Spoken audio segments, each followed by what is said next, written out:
je vous présente un exercice complémentaire à ceux proposés dans mon livre Plus jamais malade, qui paraîtra le 16 janvier de l'autre côté de l'Atlantique, notamment en France et en Belgique.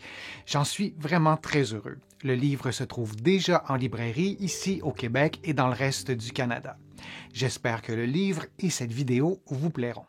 Aujourd'hui, je vous propose un exercice d'équilibre dynamique. C'est un exercice que vous pourrez adapter à vos capacités physiques.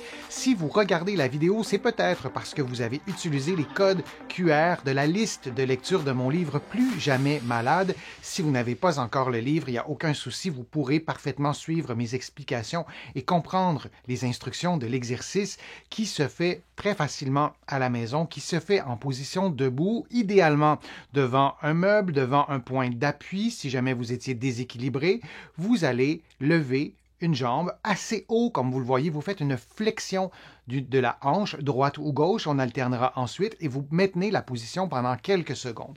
Et là, je vous montre l'exercice en prenant appui sur un meuble ou sinon en gardant les mains pas très loin du meuble, mais en ne touchant pas au meuble. C'est à vous de choisir le niveau de difficulté qui est adapté à votre condition physique, mais c'est important de lever le genou assez haut, comme vous le voyez, presque à la hauteur de mes mains. Si c'est trop difficile pour vous de lever les genoux à ce point-là, ou de façon aussi élevée, vous pouvez lever le genou un peu moins haut. Mais l'objectif de l'exercice serait de lever le genou un peu plus haut. C'est intéressant de stimuler l'équilibre de cette façon-là parce que parfois, lorsqu'on perd l'équilibre, on a tendance, ou lorsqu'on perd de l'équilibre, lorsqu'on a de moins en moins d'équilibre, on a tendance à réduire la longueur de nos pas, la hauteur de nos pas, notre démarche va changer. À cause de ça, c'est peut-être le cas aussi d'un ou d'une proche et vous avez observé un changement dans sa façon de marcher. Parfois, c'est une diminution de l'équilibre et l'exercice que je vous propose, ça permet de se réapproprier.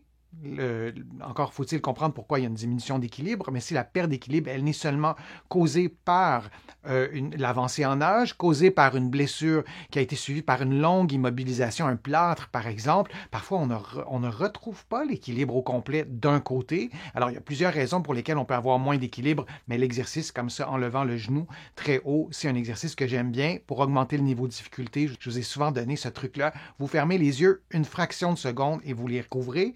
Et si ça va bien, vous prolongez le temps pendant lequel vos yeux sont fermés. Et quand on ferme les yeux, on sollicite davantage les réactions d'équilibre du corps. On sollicite davantage la proprioception. Alors, c'est un exercice que j'aime beaucoup, qui est simple et qu'on peut faire facilement à la maison. Moi, je vous invite à le combiner à d'autres types d'exercices d'équilibre.